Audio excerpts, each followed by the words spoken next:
आज के इस एक्सप्लेनर में एक बेहद दिलचस्प विरोधाभास यानी पैराडॉक्स पर चर्चा करते हैं। एक ऐसी इंडस्ट्री जो मैसिव है, तेजी से बढ़ रही है, लेकिन वहां के सबसे बड़े प्लेयर्स प्रॉफिट कमाने के लिए बुरी तरह स्ट्रगल कर रहे हैं। ऐसा क्यों?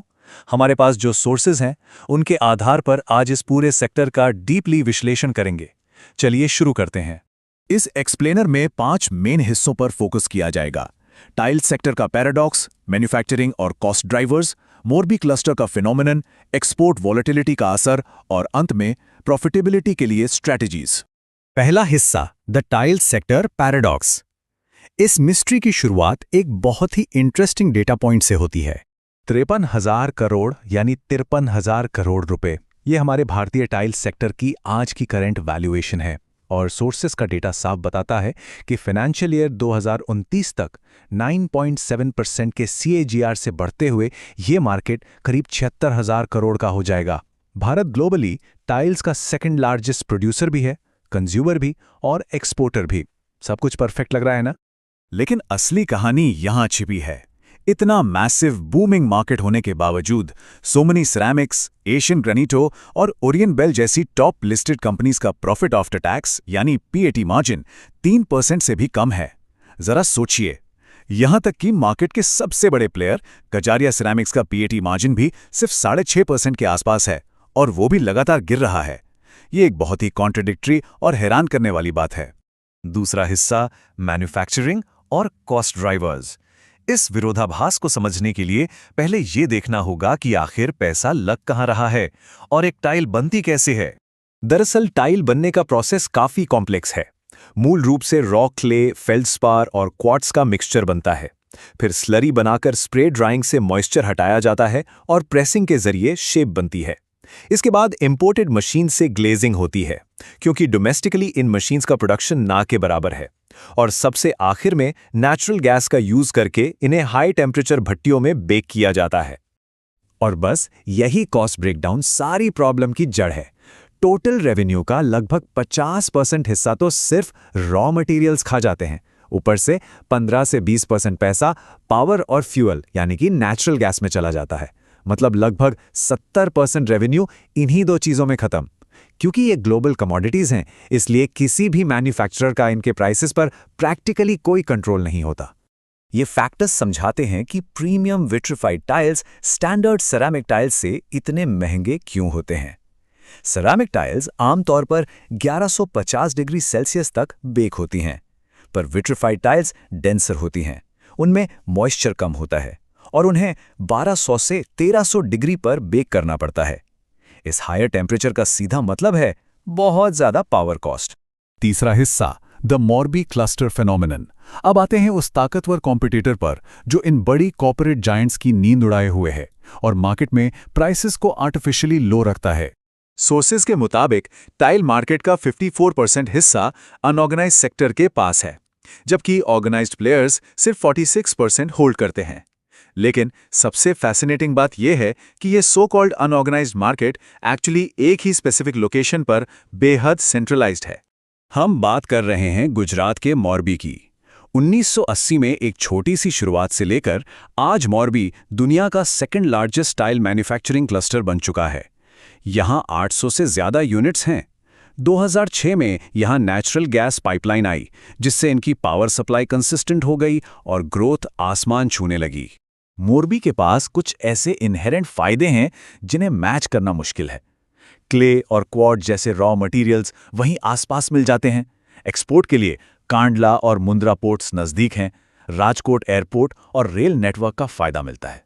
और सबसे बड़ी बात, बेहद कॉस्ट इफेक्टिव लेबर अवेलेबल है।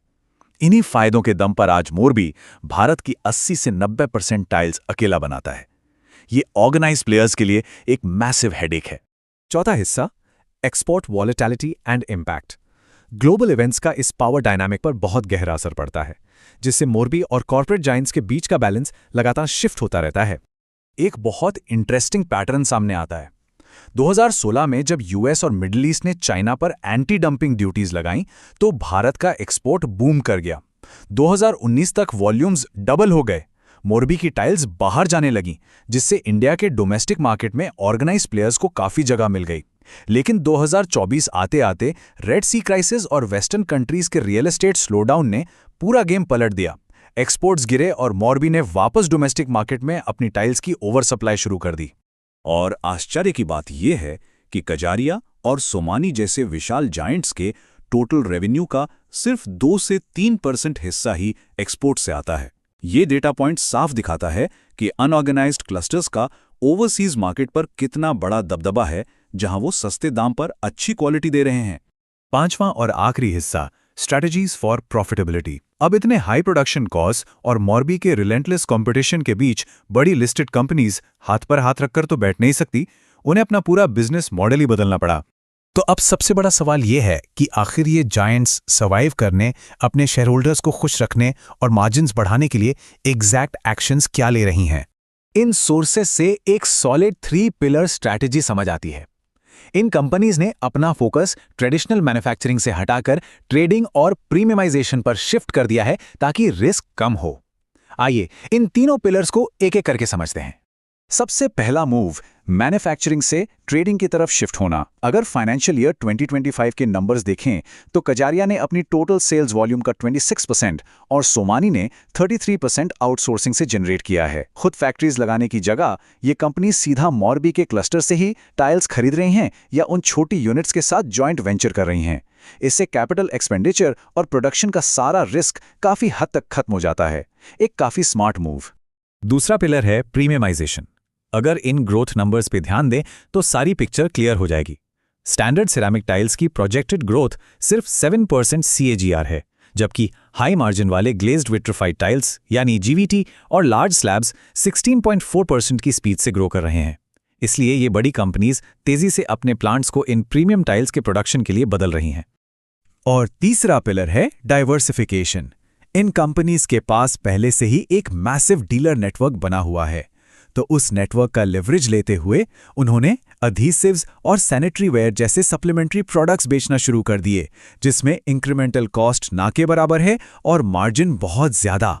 इसका असर ये हुआ कि सोमिनी का अधीसिव सेगमेंट 4 साल में 9 गुना बढ़ गया और कजारिया का non tile revenue total revenue का 11% क्रॉस कर चुका है।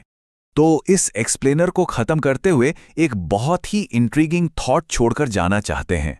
Global average per capita tile consumption 1.4 square metres है और भारत का कंजम्पशन अभी इस नंबर से काफी पीछे है। इसका सीधा सा मतलब है कि आने वाले समय में यहां ग्रोथ की एक विशाल गुंजाइश बची हुई है। अब सोचना यह है कि इस मैसिव अपॉर्चुनिटी का असली फायदा आखिर किसे मिलेगा। क्या तेजी से बदलते मोर्बी के अनऑर्गेनाइज्ड क्लस्टर्स इस फ्यूचर डिमांड को कैप्चर करेंगे, या फिर कंप्लीटली नए बिजनेस मॉडल्स पर पिवट कर चुके कॉर्पोरेट जायंट्स इस रेस को जीतेंगे? ये आने वाले वक्त के लिए एक बेहद दिलचस्प सवाल है जिस पर जरूर नजर रखनी चाहिए।